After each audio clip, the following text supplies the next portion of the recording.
All right, everybody, welcome back to another episode of Pinhive Philly. I'm Francesca. I'm a ham. But, anyways, I'm so glad that you guys are back. But before we begin this week's episode, I'm really excited to say thanks to our friends over at PXG for getting us all ready for this year's golf season. And if you're looking to upgrade your set, get a new wardrobe, and just get a new A game, you can head on over to pxg.com and use my promo code PhillyGolfGirl10. Now, I'm excited about today's guest. We've been having a plethora, listen to me use that word, plethora of wonderful golf content creators who are absolutely bringing in creatively new people to the game. We're bringing on some wonderful people who are supporting the podcast. There's a lot going on regarding Philly golf this time of year, and I'm very excited. But today's guest may be a little bit more local. We're going to figure out how local regarding PA local. This is Andrew Mikowski from Groovelt Brush, one of those golf products that somehow went from being a cool accessory to suddenly being clipped onto literally everybody's golf bag, including my own.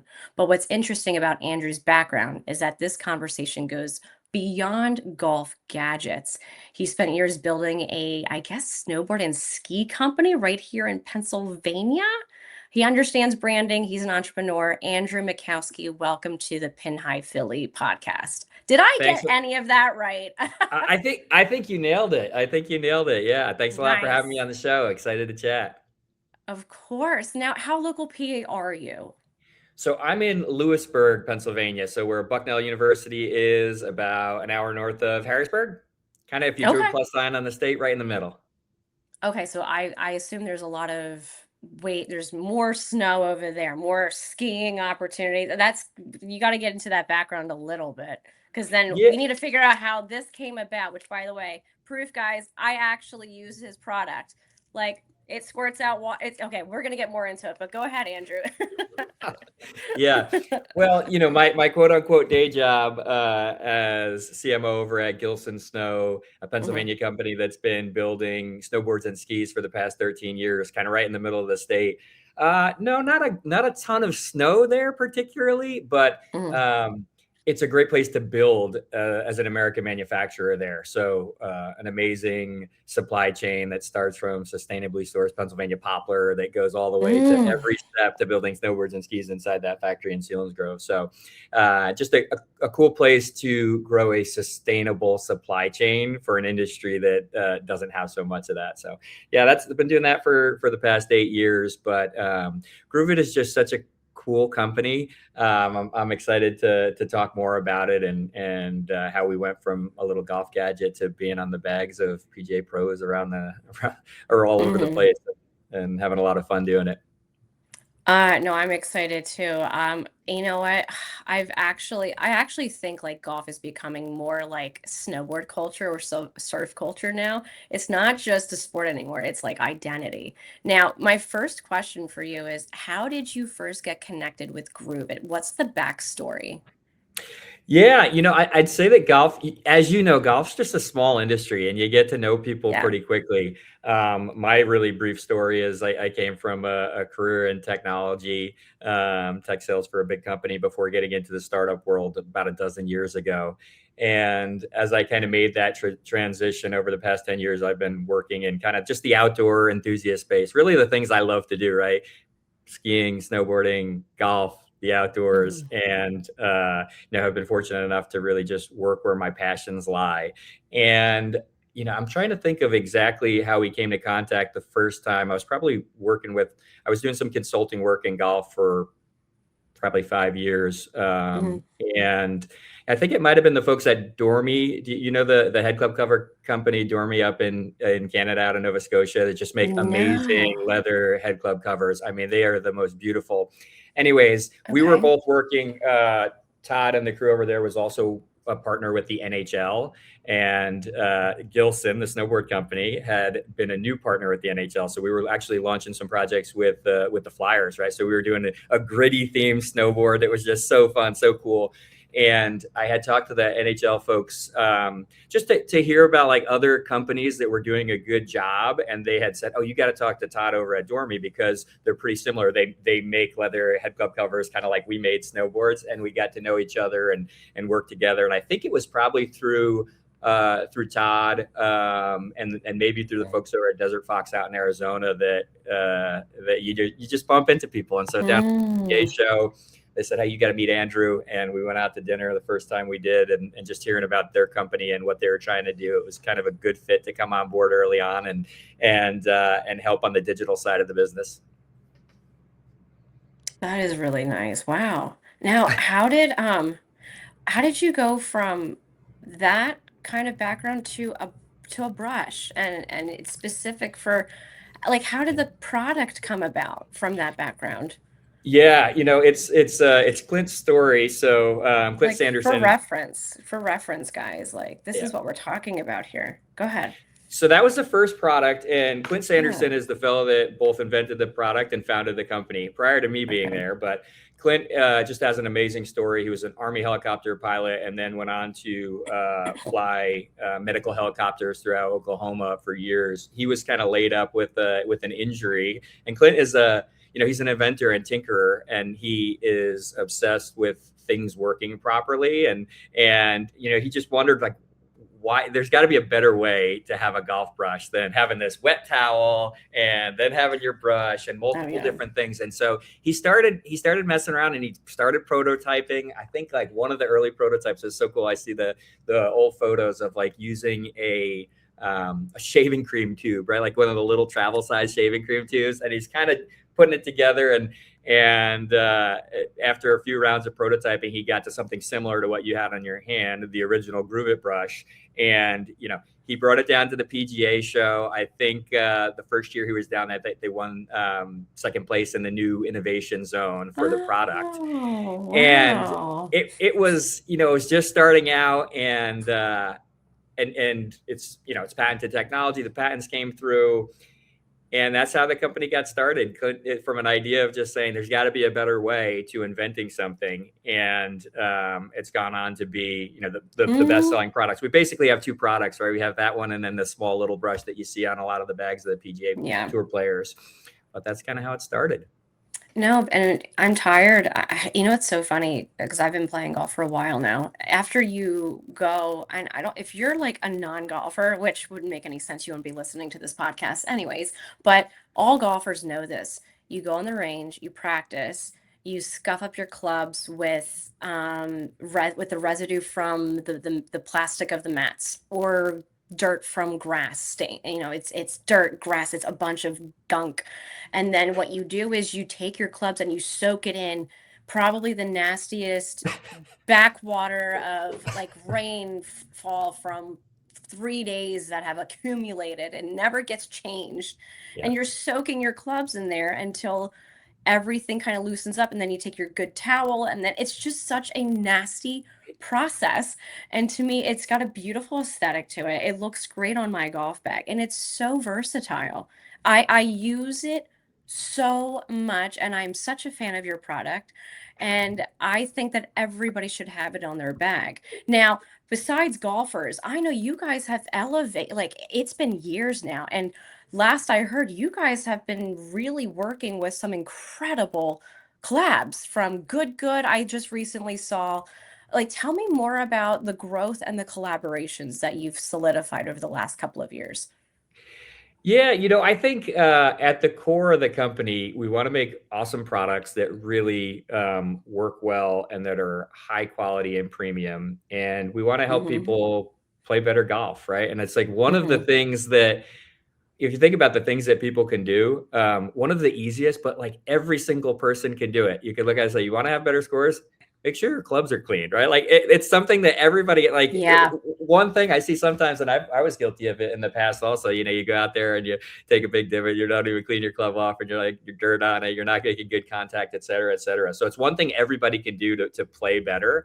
And from the collaboration side, I think just we want to be around people that are doing fun things in the game, right? I think Right. there's a lot of ways to grow the game, and over the last 5 years, we've seen a lot of that happening, introducing it to new sets of people, et cetera, making it more accessible. And I think just the fun around golf, Yeah. it's cool to be able to work with people and provide a really cool product that they can talk about it through their Mhm. own lens, right? And everybody has a different perspective. It's not us telling you, hey, you should go get this product for Yeah. one reason. It's getting, letting other people tell the story of how it's impacted them. That's always fun.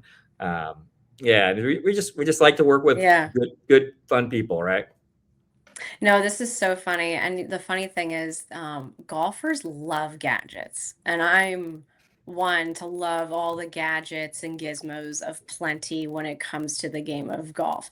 Why do you think Groove had exploded the way that it did in golf? I think there's kind of two elements. The original wet club scrub, right, the one that you have there. I think it was just Hmm. it was kind of the first to do it really right, and it was interesting and different. And I think like that was our first kind of inflection point of success. Um, as it went from something you maybe saw on the internet and then saw on a website to eventually, being in all the top retailers, the Dick's Sporting Hmm. Goods and Walmart's and Golf Galaxy, et cetera. That's kind of a big jump to let people see things. And then I think the second part was once we introduced the Mini G, right? So I've got one with me over here, right? The Mini Oh, that's G nice. Club Look at Rush, right? that. And as the magnet, right? There's something to me, something so cool about the magnet, the aesthetic, the way it works, right? It's just Yeah. it kind of caught on, I think, as much because it became kind of cool, right? The different things that we were doing, whether it's collaborations, the product being so good, and everything from the way that we make the bristles to make sure that the clubs are Hmm. clean and not scuffing up your clubs, etc. I think that Hmm. that drove a lot of adoption on like the tour players, and at some extent when folks see everybody using it on the range at down in Georgia a few weeks ago, it kind of funnels down from there. So I think it's a mix of it definitely starts with the product, and then after that, I think it's kind of how we Hmm. tell the story and how we involve other people and try to treat everybody like we want to be treated, etc.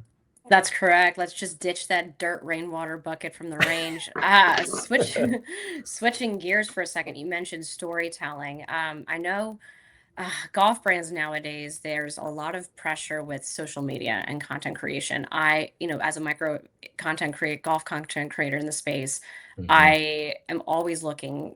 I'm always looking anything golf related on social media. That's how I came across your product.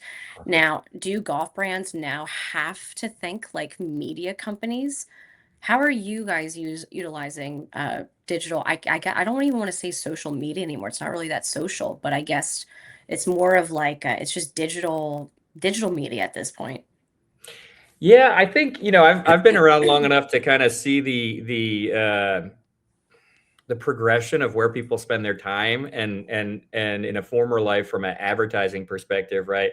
Hmm. I worked on some ad tech platforms for automotive dealerships and the OEM, the Fords and Toyotas of the world. And I was around when they were spending big money on newspaper and TV and all the Hmm. traditional media, and then kind of as they transformed that into going onto the internet, onto social media, and then all the new platforms. I think it's kind of just like you look around the landscape, no matter what business you're running, and golf is a microcosm for a lot of different businesses. It's just meeting folks where they're spending their time, right? I don't think it's anything that earth shattering. It's like where are folks that are potentially using your product, spending their time to learn about new things and spending their time to hang out and be entertained and to be educated. And I think that we've seen that Yeah. transform from the different social platforms, but over the last 10 years, really, social is where that's happening. And so, yeah, I do think, to your question, it's a great one. Do brands have to be concerned about it? Absolutely, right? Like you need to show up where your customers are going to show up, and to do it in a way that they want to be consuming your content. And that's the biggest, that Hmm. mixed with the difference between, I think in the old days, brands told customers what they did. And I think the new age thinking is like, people don't want to be told, right? They want to be showed. They want other people. They want to learn, and it's as much what your customers say you are nowadays. With there just being the advent of so many different ways to get the word out. Like you said, as a Hmm. creator yourself, you know that you have the ability to talk about anything in the golf space, and to offer your insight and opinion. And the folks that follow along, they trust you, right? They trust that you're going to give them good information, and you and folks like yourself that are creating content are one of the best ways to get the message out about Yeah. how you feel about a product, a service, a brand, etc. The things that you Yeah. love. Now, the golf gadget space, uh, it can be so competitive. It can be very saturated. I think it's oversaturated. When I was down at the PGA convention, I felt like I was drowning in elevator pitches and golf gadgets and clothes. And after a while, it all starts to warp and look the same. How the hell did you stand out? How did you do you think you were ahead of your time with this product? How did you guys get it right? What's the secret sauce here? It's such a good question, and when you're down at the PGA show, that's like, how can you not think that? You walk around Yeah. this place, and for anybody that's listening that's never been to the PGA show, you walk around this massive expo where there's just thousands of brands of every type of product that you can think of, and every year it feels like there's one or two things that you just say, oh my gosh, is there another apparel company? Is there another fill in the blank, right? And Mhm. and whether that's accessories or apparel or hard goods, et cetera. There's a lot out there. And to your point, how do you stand out in a market that just has so many options? It's a good question to me. I think, if you have a product first approach, I think that's always helpful. You got to have something that actually works and that there's a reason for someone to have. I think that's a core foundation. I think outside of that, you know, how you tell your story, who you work with, the people that are involved in a company, Mhm. I think are the most important asset that you have. And by having talented people around you and in the circle of your company, I think that's a way to get noticed. And you build that up over years. I think if I thought about being a competitor coming into the market, we're almost 10 years old now. And 10 years has one of the things you don't see when you look at a brand is all the equity that they've built up in the industry that you can't see on paper, right? But it's the relationships with people throughout the industry. It's the relationships with people in the media, people in content creation, people in retail, and buyers and green grass courses, and all these things that I think those are things that set you apart as a brand that you might not see on the surface if you're just a consumer looking at a product. But it's the foundation and infrastructure that allows a brand to be successful versus one that maybe is going to have a really uphill time trying to get to that whole network already. Got you. I have to ask you this. What do you think is the smartest thing Grooveit has done from a branding perspective? For any other golf gadget brands who come across this interview and they hear you answer this question, what's the smartest thing you've done early on for Grooveit? Yeah, I think one thing that we've done a really good job, or at least we've been smart about, is how we've chose to go from one product to the next, right? We haven't tried to do too many things. I think we've been really focused on making the best golf club cleaning tools on the market, right? And when you look at what we have available, there's really two main products between the original Grooveit and the Mini G. Teaser alert that this summer we're going to have a new product hitting the market that we're developing with the Good team, and I'm super excited about what this product is going to be. But we've been around for almost 10 years, and we don't have 70 different products across all, and that's allowed us to get really good at what we're doing and be focused on making sure that the things that we're building perform. And so I think that's something Hmm. that we've done well. And I can see, I look across other industries also at brands that have tried to grow outside of their core competency maybe too soon before they were ready. Hmm. And sometimes it leads to being too spread too thin, right? It's hard to do Hmm. everything at once. Now, for somebody who is listening and who has an idea of a golf gadget and wants to hit success, which is a rarity in the golf space right now, because like we did talk about, it is very oversaturated with golf gadgets. How does one cross that finish line and become a hit or rather a gimmick? How do Yeah. we avoid gimmick?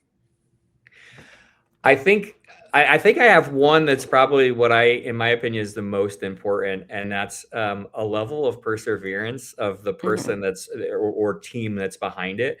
I would, I've been around business for quite a while and startups, and I talk to lots of founders and people in all different industries. And I think one of the common threads is just like, there is almost nothing that you're going to create that's just going to be smooth sailing all the way through. And oh my goodness, like everyone loves it. It's super successful from day one, right? Like you're going to get thrown curveballs, every day, every week, every month when you're starting a business. And I think like the ability to persevere through the times that are like, this is going to happen. You're going to have challenges. You're going to have things that are trying to beat the business down, and you need to be able to get through those. So I think that is the most important in my mind. Obviously, you got to have a decent idea and something that there's actually a market for, right? And a market for people that are willing to spend a certain amount of money that's more than what it costs to create whatever you're doing, to have the infrastructure to be successful. But I think that most important, just really having that commitment to being able to withstand the blows that you get as a business is probably the most important. Can you tell me what do you think is the most overrated golf gadget out there right now, other than Oh Drill? man. Oh gosh. I don't know. That's you're really putting me on the spot right now. Yes, you can. You can do it. You can definitely do it.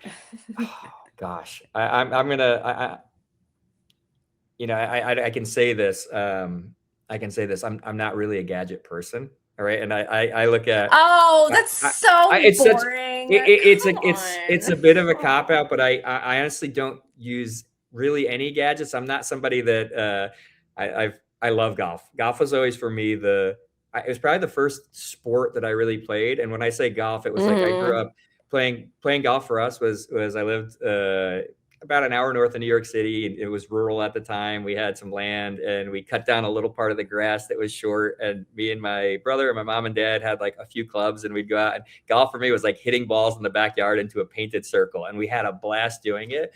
But like, I was never super concerned with what clubs I had. I was never considered, and like even as an adult, and I Yada, think that yada, yada. yeah. But grooving for me is, it's not true. It's truly a way for me to get my game better. I don't know. It's a cop out answer, but I really, it's hard to hate on anybody in the space that's doing something that they I love, didn't that they say, think. hey, I didn't say, I mean, have you seen my content? It's supposed to be controversial. I know.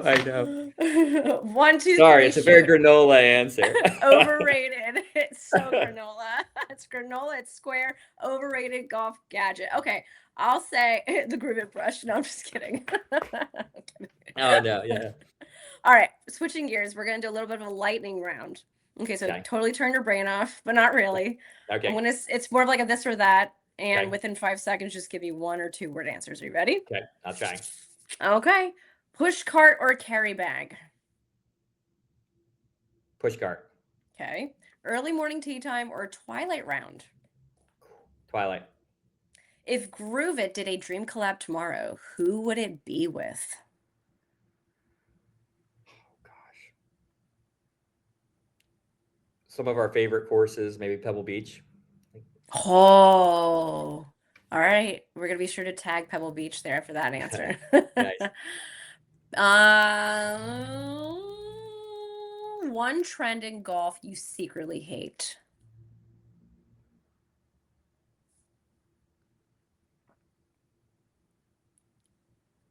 Being obsessed with your score. Oh, yeah. Yeah.